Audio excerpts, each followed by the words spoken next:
Hi, this is Neil, Total Education with Neil. I'm really excited for another TV show, and I have finally a full-time co-host. And I thought, especially because you guys first got to visit my website, totaltutor.net, to see what's been happening with the radio network of the Total Education Network, you'll learn how education has kind of grown in certain ways in almost the past 3.5 years. And my co-host started with me from the beginning, and I wanted to chat about it, but I also wanted to chat about the controversy in education. We've talked about specific things, special needs students, other issues with parenting and family, but we haven't talked about an issue that is on the news all the time, but maybe not always giving the truth. So I want to welcome my co-host, Jarrett. Jarrett, how are you doing, man? I'm doing great. I have a public service announcement. I rode the subway all the way out here from downtown well, actually on the north side. What a wonderful ride going over the North Shore Connector. I would encourage anyone to give that a try. 30 minutes from the north side all the way out here. Read a book. It was wonderful. See, I think that's fantastic. So very interesting. So you were again being the kind of person. That's my PSA for PSA. Yeah, okay, that's fantastic for the community. For the community. I couldn't ride the train from where I'm at in the North Hills. That'd be a long trip. Well, you could park downtown, park on the north side, like I did. Wouldn't that take me longer? It would not. Okay. So we're going to kind of banter back and forth, but specifically enough, we talk about when we started the Total Education Hour on 88.3 WRCT. Our whole thing was we discussed a lot of the news, which I've gone back in a lot of ways, but education is very controversial, K through 12. And I think a lot of times it's forgotten or teachers are bashed and we really don't look at the issues. We get certain people that try to speak up, but we never get both sides. Well, and that's, unfortunately, that is something that education shouldn't be controversial. It's something that is mandated for public education. It's something that really does need to be provided for everyone. We've seen the success stories of public education, so there shouldn't be any controversy. Yet there is. I know just 2 weeks ago, the Pittsburgh Post-Gazette had a series of articles about intelligent design versus evolution, and the way the schools are trying to handle that. There was another element of controversy, which probably shouldn't need to be controversial, yet there it is in our public school system. Which is the same thing that's happening. Again, we have these topics all the time on the show. I would say my viewers out there that have not tuned into the radio network, you're missing a lot. And we're just talking the education piece of Jason, the public school guy, and I going head-to-head, mano-a-mano, debating certain things, but we agree on a lot of things. My views have changed and shifted in a lot of ways. I don't want to tell the IRS I'm a conservative, but basically my views have absolutely changed in so many ways that I would say definitely I'm not a conservative when it comes to education. But there are issues that we want to cover on the show that a lot of people really don't understand. And I'm going to mention them, and they're going to be ones we'll talk about today. One's school vouchers. The other is school choice, the school choice movement in general with charter schools.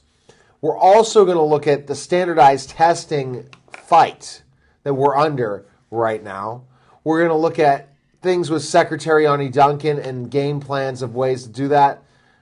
There's so much more we could discuss. We talked about on the TV show, on the radio show last night, teacher formation.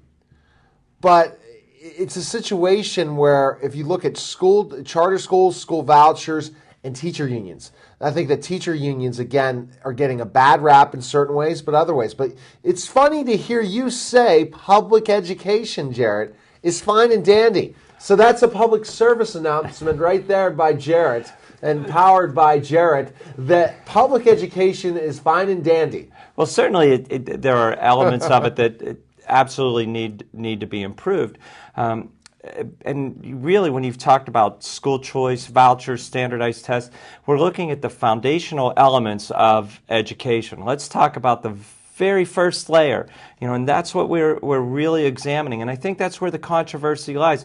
Not so much if we look at the school system as a kind of a brick and mortar kind of building with the foundation and then the first floor, second floor, third floor. That top floor is maybe the graduating student, but we need to go all the way back. And that's what our radio show started as, and still is that advice for parents, that advice for caregivers, advice for teachers, in a way that we can lay that foundational element down. And that's what we're looking at here. I think conservative groups, liberal groups, they have the best interests involved. They have the best interests in mind, and that is educating young students, educating students so that when they are 16, 17, 18 years of age, we're putting out adults or young adults that are ready to be out in the community. That's what we're talking about right here. I want to shock people right now. I believe that the election was the way that President Obama won the election was education. I believe that Governor Romney's education plan was awful. It had no innovation. I'm not saying that President Obama's has been very, very good. And the promises that were set up, I even did some very, very interesting interviews with the governor of Rhode Island, Lincoln Chafee, and also had a very, very interesting conversation with the mayor of Philadelphia on my radio show, kind of hearing what President Obama's education plan was, what was going on. The problem is no one can get anything together.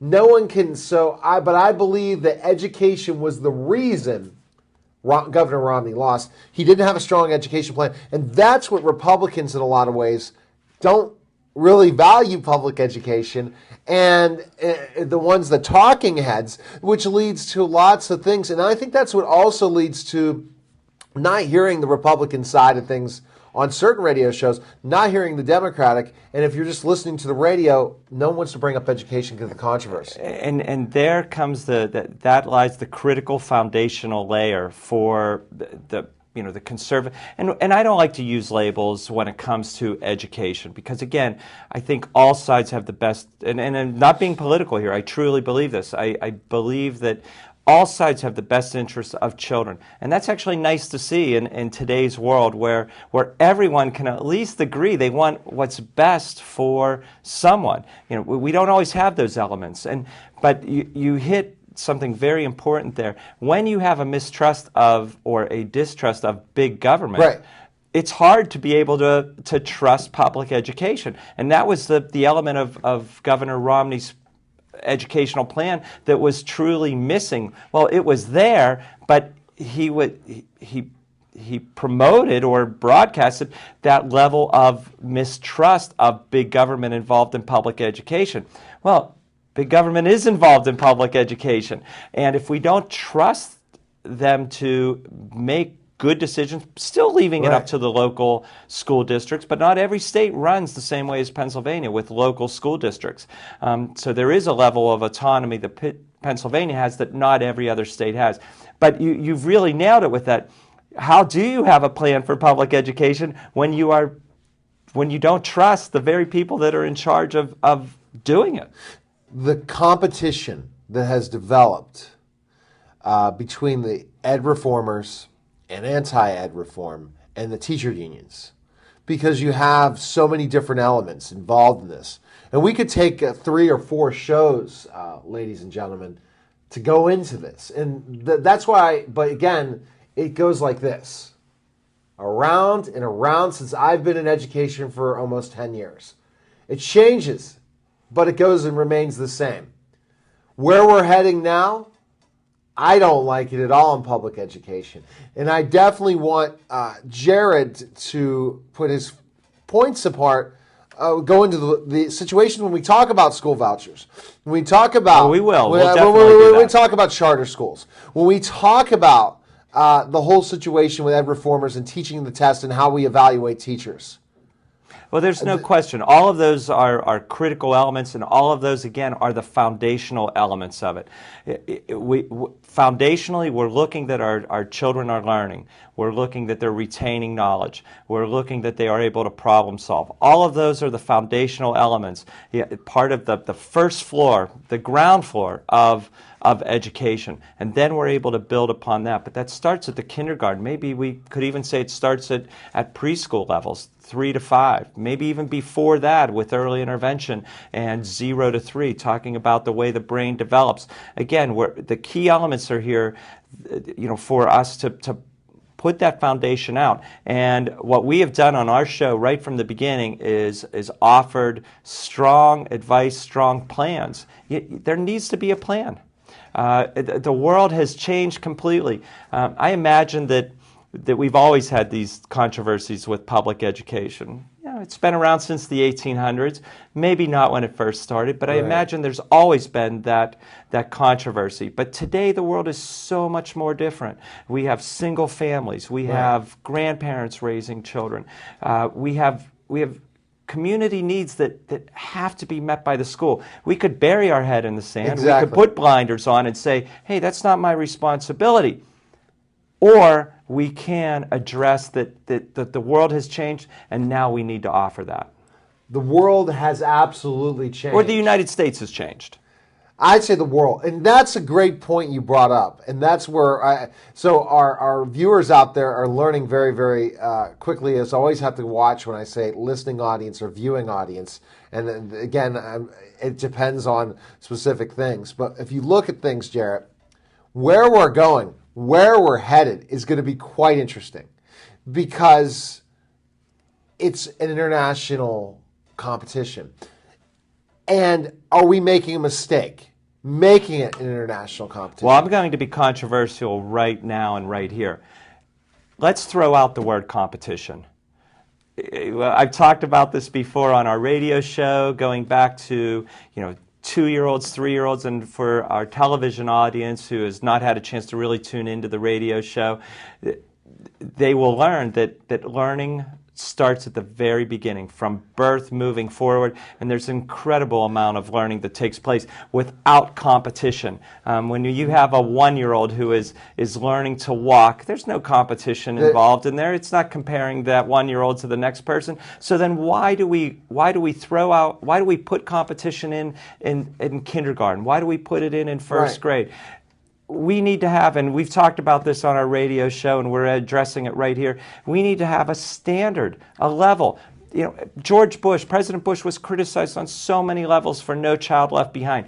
But those words were wonderful words. No child left behind. Everybody learns. Maybe not at the same pace, maybe not at the same time, but everybody learns. I embrace that language. And certainly I shared very few political views with President Bush, but I embrace that language because what he was saying is every child matters.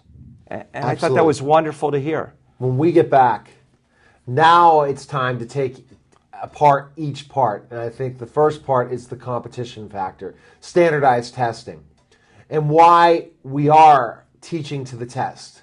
And it goes back to an international competition, which Jarrett doesn't agree with. You're watching Total Education with Neil, with my co-host Jarrett. We'll be back in just a moment.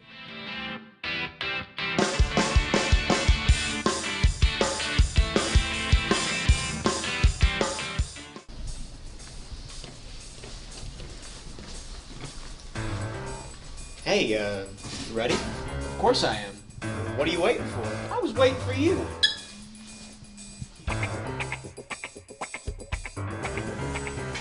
So we're gonna continue the hubby thing real quick.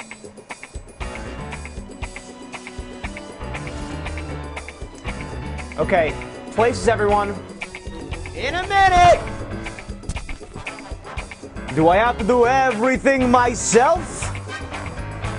You can't do it all by yourself. I'd say that... Sure I can. No, he can't. And neither can I. So why don't you come on down to BPTV and help us make some of the great community programs you see on this station every day. Yeah! I mean, we can help you make your TV show ideas a reality. It's pretty awesome. So come on down. I mean, I am pretty good, but I'm sure I could use your help.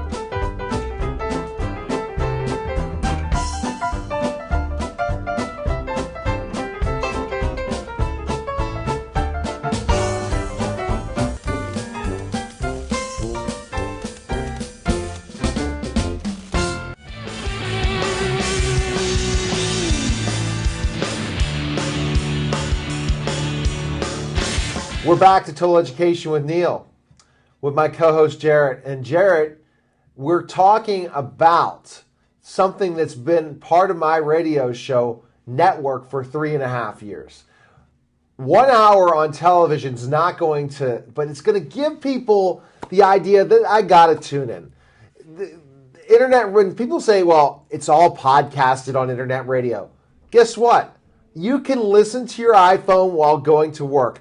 Forget about the regular radio stations unless we're on at 2 times. One is on Fridays at 4:30 on 88.3 FM and repeated on Thursdays at 9 a.m.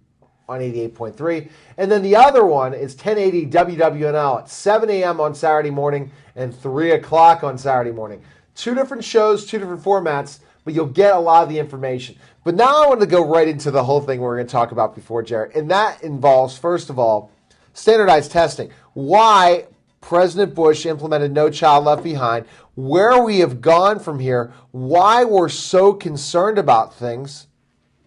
And it goes back to the 60s. It goes back to Sputnik. It goes back to specific things that we always were competing with other countries. And once we saw our test scores drop with other countries, Jarrett, we panicked. Good word, panic. But first, I need to address the whole thing about iPhone. I don't have an iPhone. I've never listened to a podcast.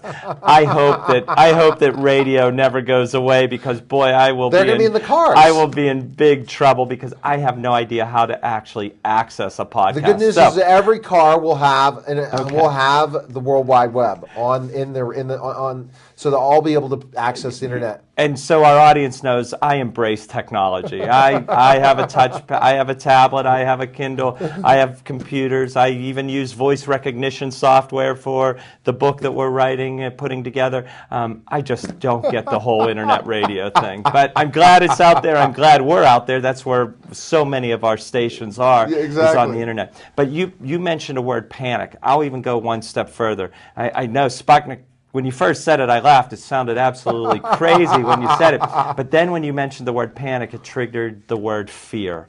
That's what we're looking at. I think that's what Americans, when it comes to education, are really deep down in their soul looking at fear. The fear of the unknown. Will my child learn? Are we going to be able to compete in this world market?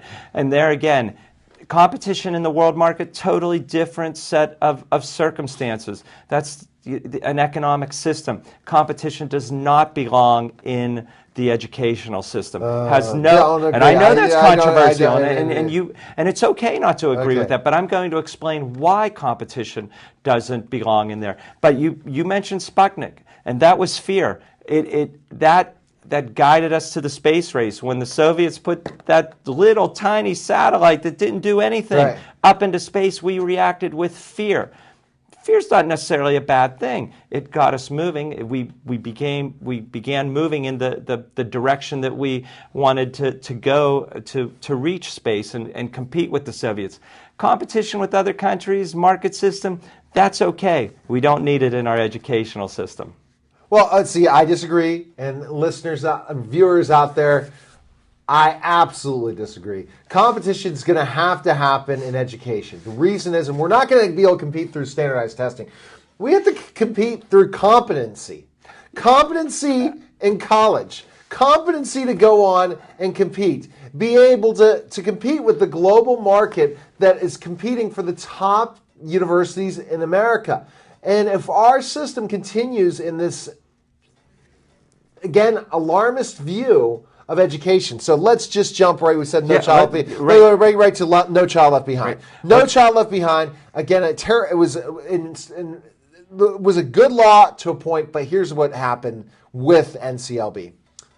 The problem was every child, and I already said 2014, mark your calendars, everyone, ladies and gentlemen, is going to be the, biggest moment in education and healthcare ever. 2014. Because in 2014, when it comes to education, bold prediction. Everyone has to be proficient on the test. That's right. Everyone. Do you think that's the craziest idea in the world? It's revolutionary, absolutely. Yes. It could border on craziness, but a lot of revolutionary ideas. But let's go back to it. Let's address that. What is wrong with that? We've used this analogy on our radio show many times, but I want to jump into standardized testing and competition. You were a teacher. You're still in education. You provide an incredible service to so many people. I taught for 12 years before I moved over into child therapy. Which has been a wonderful career, and we highlighted the amazing life that has happened since then with my son and my family. But when we look at that, standardized tests absolutely have a role. This goes back to No Child Left Behind, but not a competitive. And this is so important for our listeners, I think, our audience to hear us say. Standardized testing does not need to be about competition. You're right. It's about proficiency. It's about competence. Your standardized test does not need to be matched to my standardized test. What it does need to be matched to, and parents, look at your child's standardized test forms when they come home. You can look at the percentages if you want to in grade equivalency. I would encourage you to look instead at mastery of skills. That's the element on the standardized test that is so important, and so many people overlook it. If your child is getting an A in arithmetic in 4th grade, but their standardized test comes back showing them that they have only mastered 2 out of the 4, and I don't want to get into too much technical jargon, but it's very easy to check. If they've only mastered 2 of the 4 domains or subcategories, they are not getting an A in mathematics. They are lacking in the foundations of mathematics. We talked about this. Grades don't matter. We can change. As a teacher, you can give partial credit. You can give extra credit. Grades don't matter. Throw the grades out. Go with mastery. When I look at a child, when I'm involved in therapy for a 2-year-old, I'm not giving them a grade. We're seeing if they have mastered that skill. How's it different? It's different. Tell our audience why it's different. Speaking to my one producer for Beach Lifestyle Media telling me not to interrupt, this is where I want to interrupt. And that's a shout out to you, Marcus Reynolds. Now, seriously, Jarrett, you are now being a proponent of standardized testing. I am. Absolutely. Oh, no. Yes. Oh, wow. It's very important. It's a excellent way to measure what a child is doing. You don't teach to the standardized test. No. We do not teach the standardized test, because then it doesn't matter. The standardized test is not working the way it's supposed to. This is not a debate on standardized testing. This right. This could lead us into so many more conversations on the TV show. The reason I do this is because, again, I am looking for guests for the TV show. It's much easier to pull any guest in the world on radio. So if you are in the watching audience and you want to be on the show and you are an educator or an author, please contact me at nhaley@totaltutor.org, and we'll definitely have you on. I'm going to have an APP bulletin out on certain topics, but when we're talking standardized testing, no.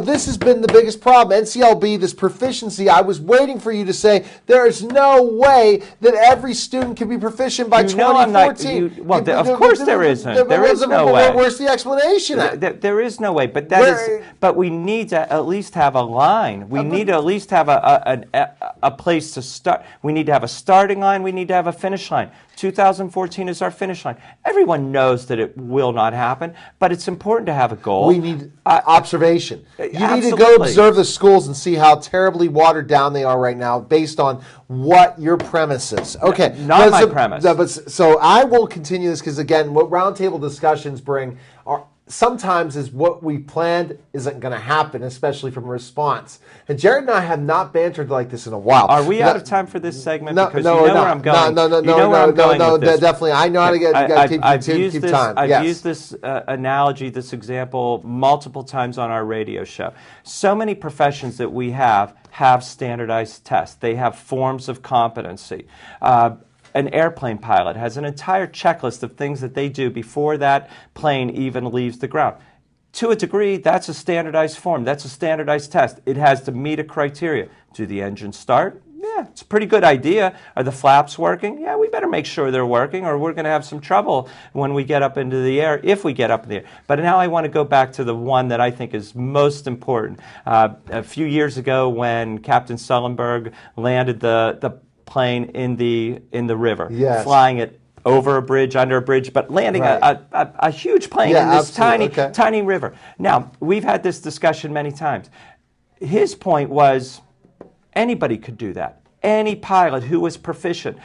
When I get on an airplane, I want to feel confident that any pilot could land that airplane right into the river if necessary. Not that he was the only one, but he was someone who could do it like any other pilot. That's what we're looking for our students. We're looking for our students to say anyone. Many people have argued with me about that analogy, but yet I have confidence that any pilot feels that they could do that. Why? Because they've been trained, they've been skilled, and they have a level of mastery that they must meet every single time. That's what we're looking to put into public education. The problem is you have the people creating these tests for states so that they don't look bad. You have certain things. That's where Common Core Standards comes in. A lot of people, but we're not going to talk about that. I am starting to write down topics that we can talk about. One of the hardest things when you do television, guys, is you can't have notes unless Dave Cable can come out and get us some cue cards so that most people have cue cards and are reading off cue cards the entire time. I don't think that's going to happen anytime soon. So that's the difficulty of television to radio. You can have your talking points, you can have your certain situation, but I'm going to give a little editorial before we take a break. And this editorial is this. I cannot believe Jarrett is talking about standardized tests. I am a proponent of ending standardized testing. Jarrett, my buddy Jason, the public school guy as well, ending standardized testing. Now, measuring skills is in a standardized manner that doesn't involve what we're doing in testing, I'm for. We're not going to talk about this today because I want our viewers to see what we talk about each week for 2 hours a week arguing certain aspects of these concepts. But one thing I really want to talk about involving this is the ridiculousness of Jarrett's commentary about standardized testing. This has ruined public education. Remember, Jarrett said everything's okay with public education. Well, I'm going to paint a picture that's different. He needs to go observe those classrooms. He needs to interview all those teachers that are really just sick and tired and aggravated of what's going on. And so he'll see when his son moves on to other grade levels the truth about public education, the truth about the lack of funding in public education. So when we get back, I have to kind of address more of the standardized testing ridiculousness of 2014. Didn't think I would talk about, I've never had anyone argue back at me saying, I agree with standardized testing in NCLB. Well, Jarrett has. You're watching Total Education with Neil, and we'll be back in just a moment.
we're back with Total Education with Neil, and I surprised Jarrett as quickly as possible involving this because we are rolling.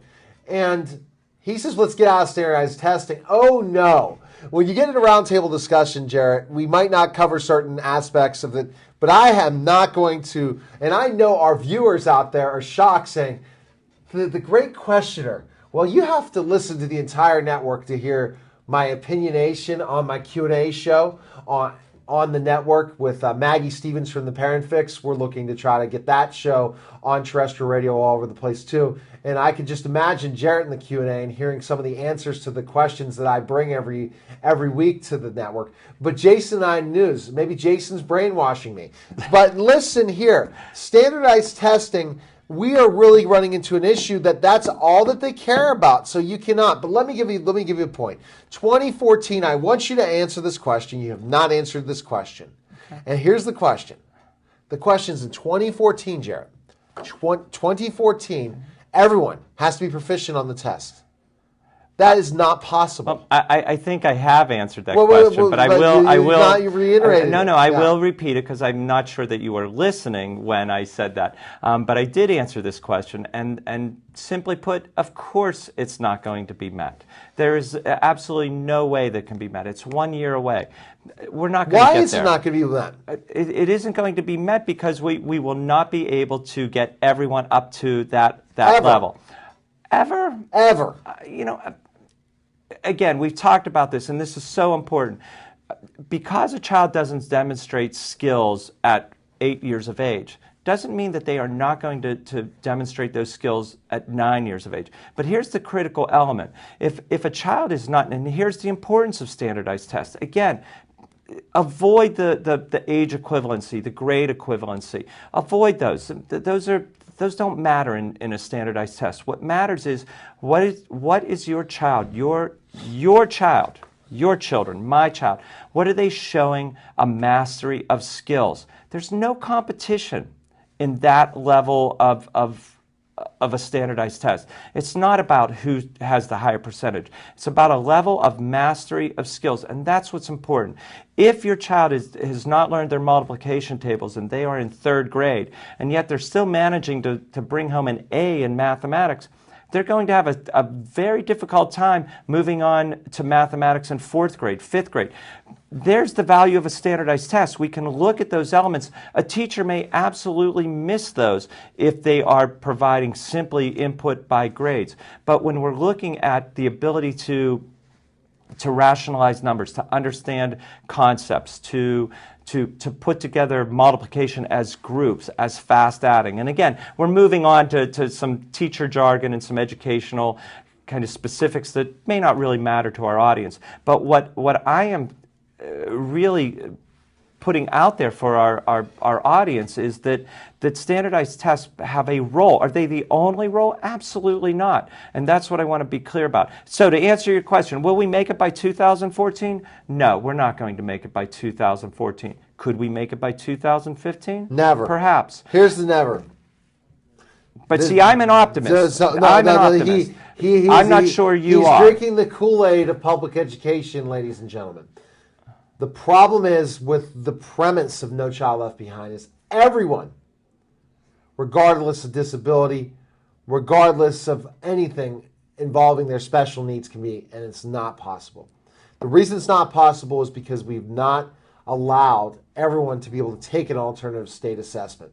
We have not, that are not meeting the criteria. We have not been able to measure students' progress individually.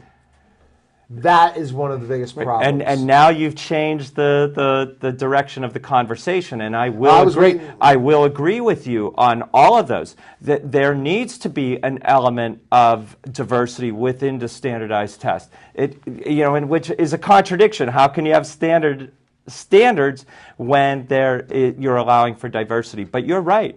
You cannot have just one grand form, one grand test for everyone, because not everyone learns the same.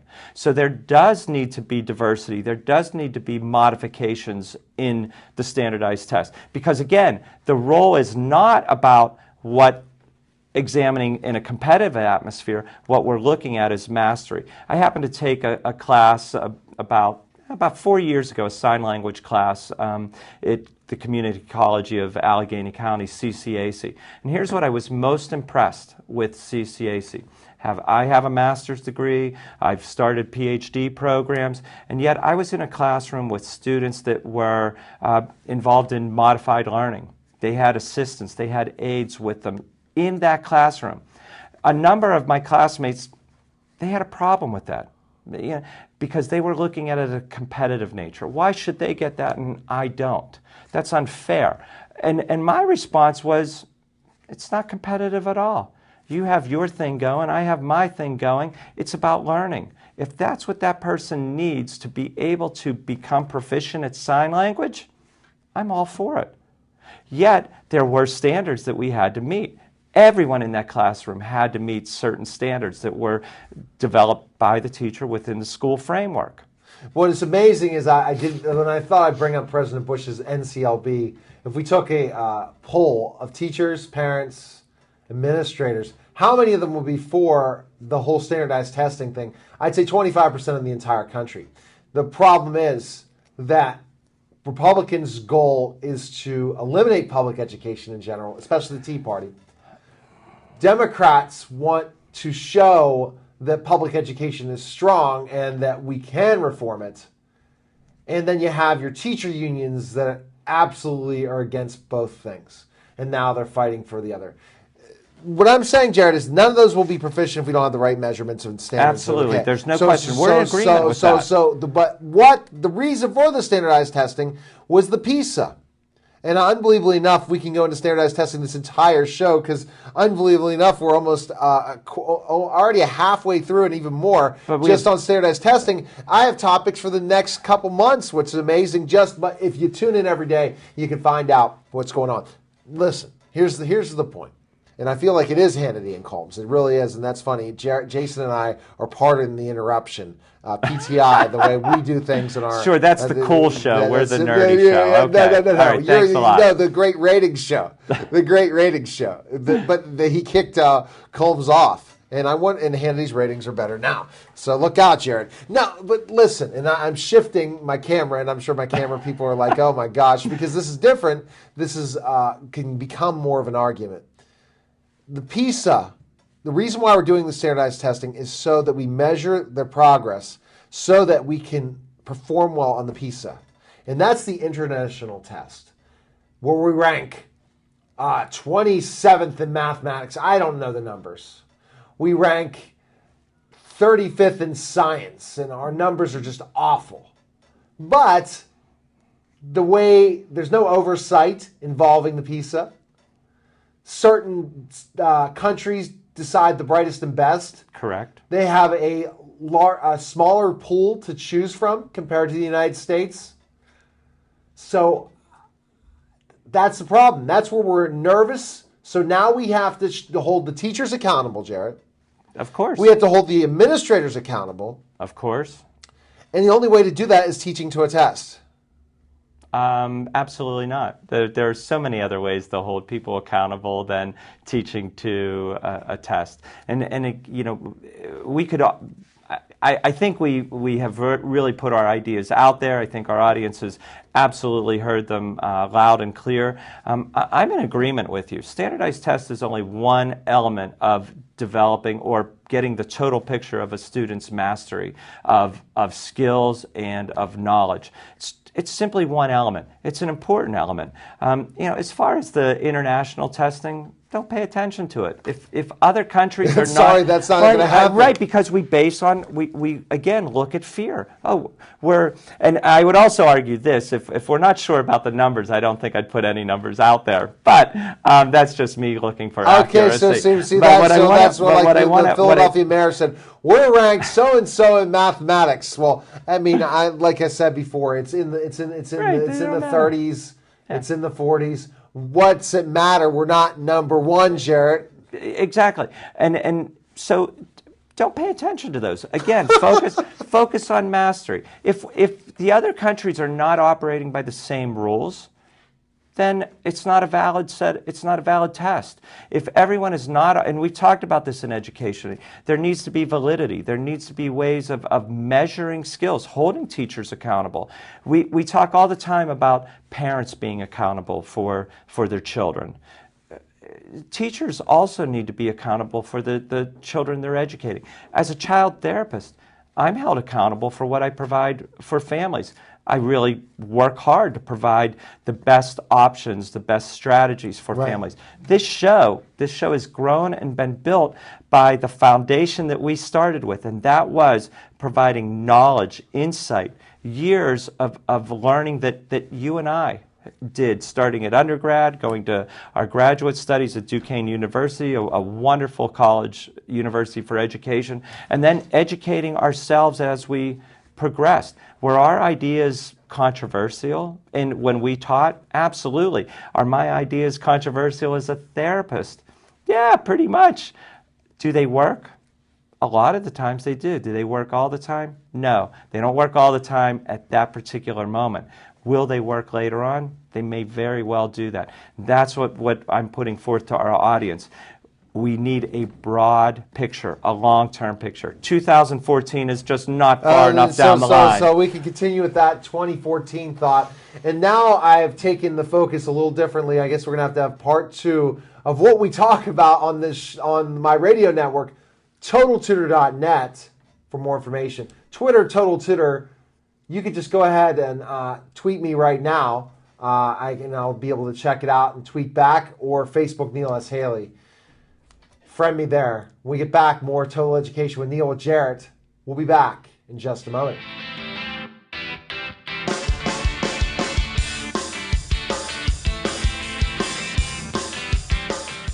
Illegal is illegal, and that's what we have to take care of it at the border. Why don't they put blimps up? I think one of the issues is flying airplanes is going to cost money. So I'd throw out, put a blimp up there, run blimps from both sides of the fence line, and they run probably at a very... How can Mr. Bolt have it so wrong? That is one of the worst ideas I have ever heard.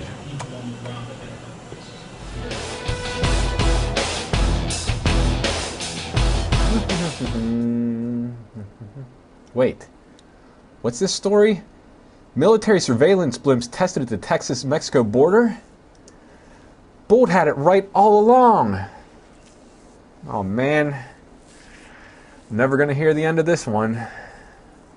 Good morning, this is Mr. Bold calling for Mr. Dave Cable. Back in 2006, Mr. Bold was on Bethel Park right now, and if Mr. Bold recalls correctly, he was poo-pooed by Mr. Dave Cable back in 2006 for really being a wacko when it comes to suggesting blimps along the border.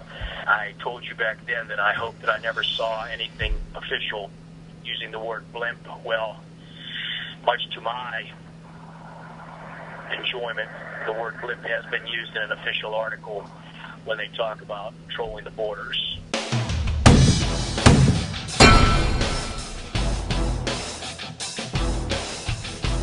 It's unfortunate that Bethel Park doesn't have any billboards, because Mr. Bull would be looking for some type of public apology from Mr. Dave Cable regarding his poo-pooing of the suggestion of using blimps to patrol the borders. I await your call. Thank you. I deserve that.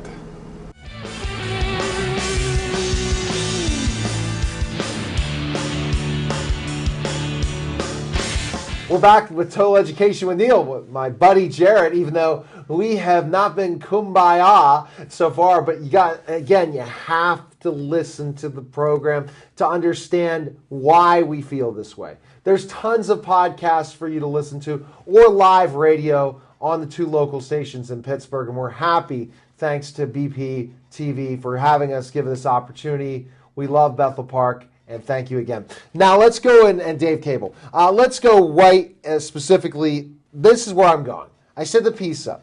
Well, now, because we're ranked so terribly, we start looking at standardized testing, and we start saying certain school districts aren't performing well.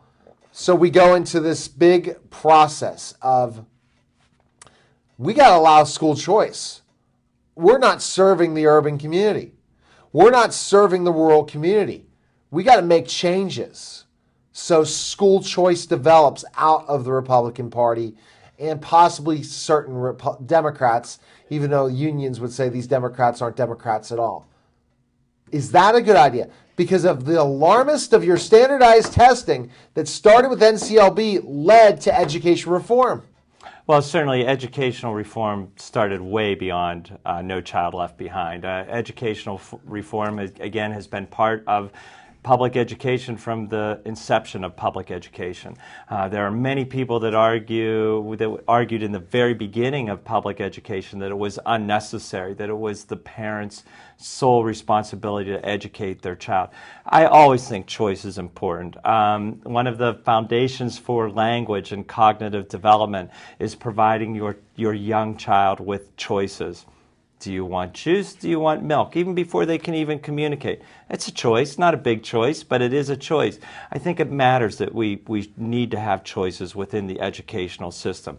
Do I like the idea of the way school choice is offered within different political systems?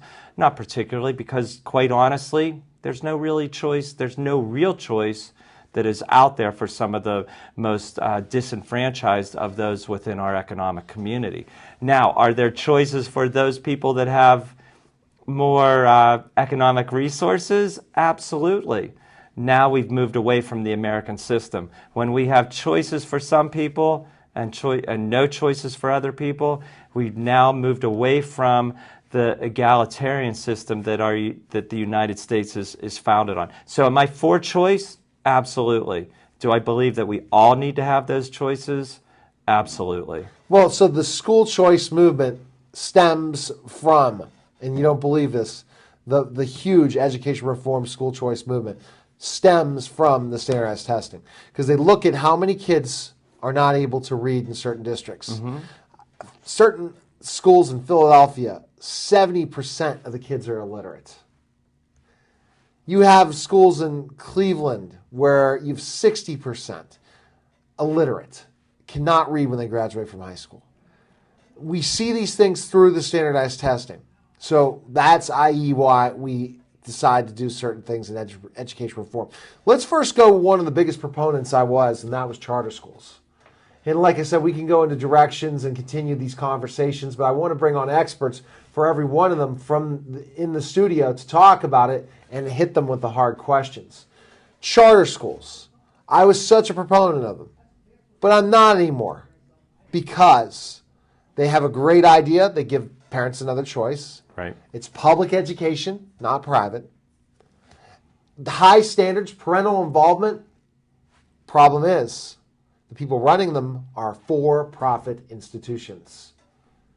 You can't have for-profit in public education, in my opinion. So you agree with me to throw out the element of competition. For-profit is a competitive aspect of the way our economic system works. So, and it's based on competition. So that the for-profit school mode is working under the part of the element of you want us because we're better than anybody else around. Competition. Now, we've talked about the benefits of different schools for different children. Again, I like the idea of the charter schools because it is publicly funded. Does it need to be modified? Absolutely. Charter schools do not need to take every student that is within that area. Public schools do. Now, public schools have options within their school system for students that might have challenges that are more difficult to manage, but charter schools, they don't need to do that. Because they are publicly funded, they do need to change the way that they admit students, take students, what they're able to do.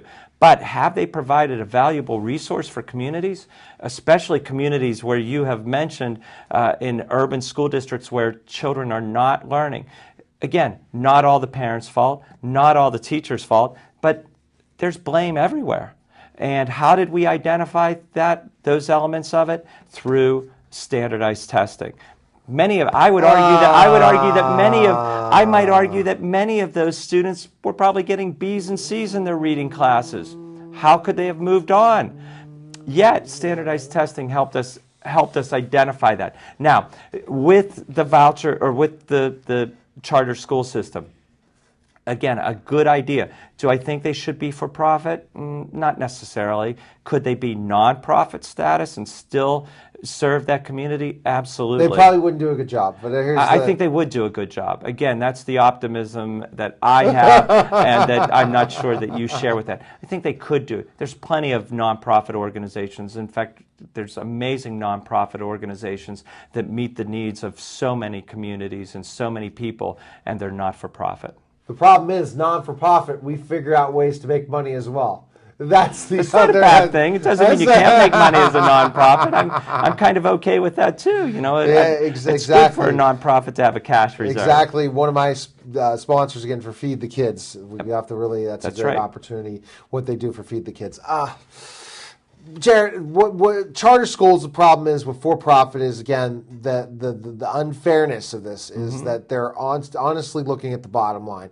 So when there's competition involving businesses, there are shortcuts that are met. It's shortcuts that don't take the children into consideration, don't take the neighborhood schools they're competing in into consideration. Story, good friend, Bronx teacher, good old Bronx.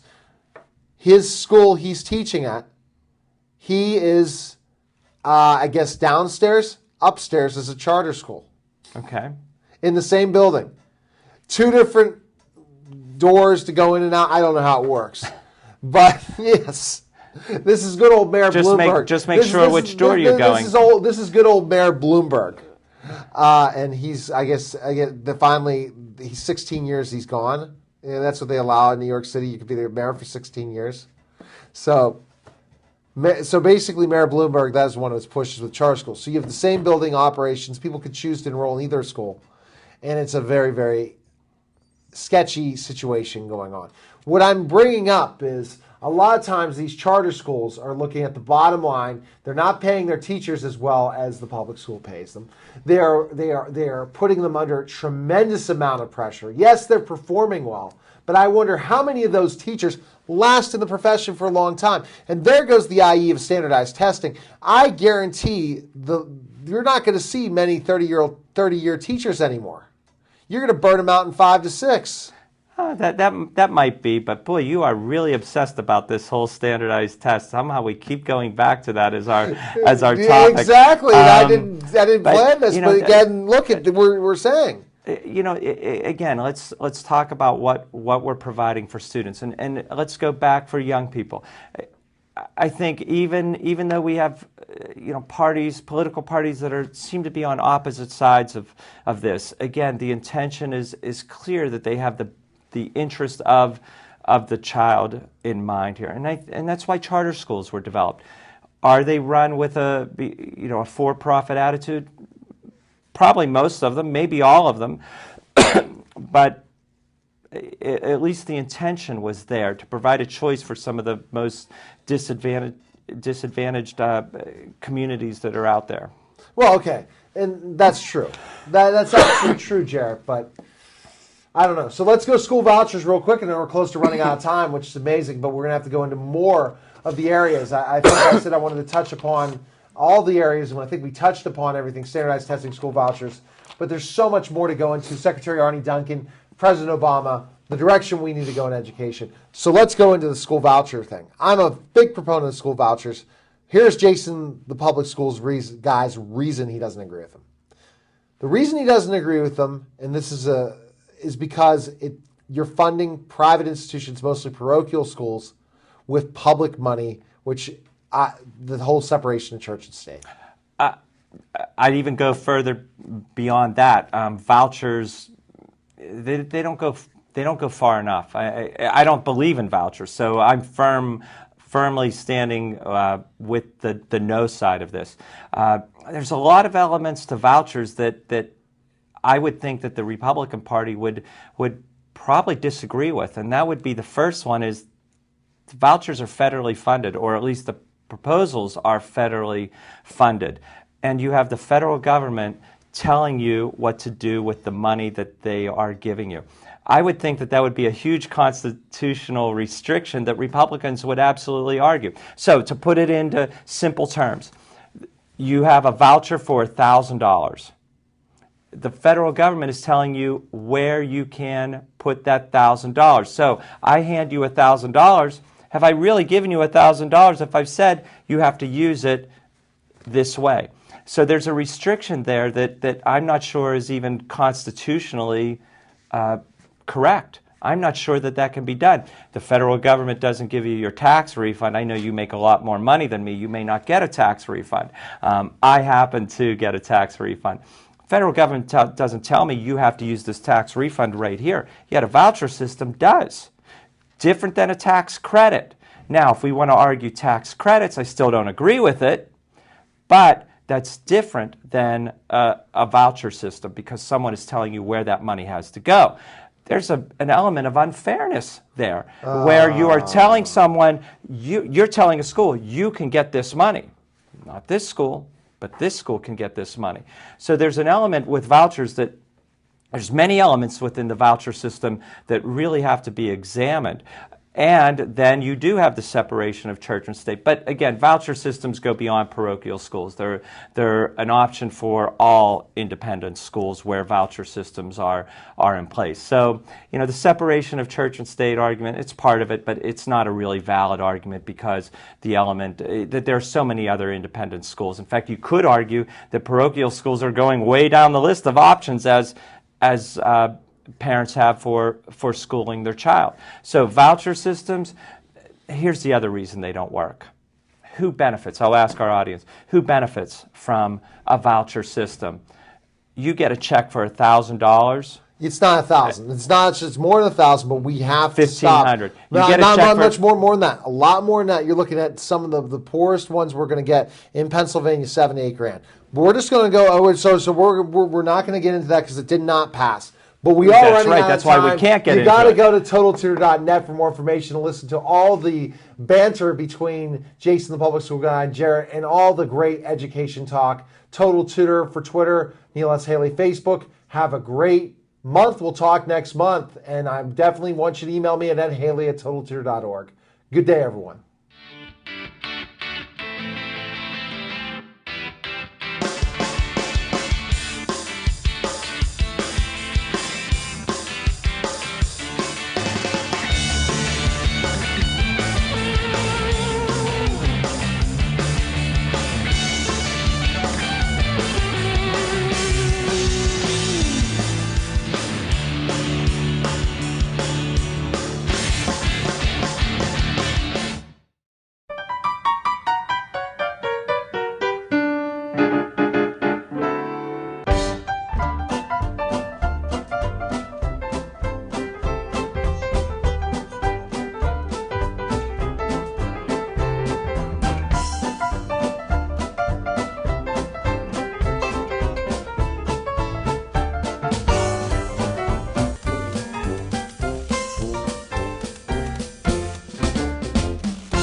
Once you figure out how to speak your kids' language, well, you don't really have to say much at all. From the Church of Jesus Christ of Latter-day Saints.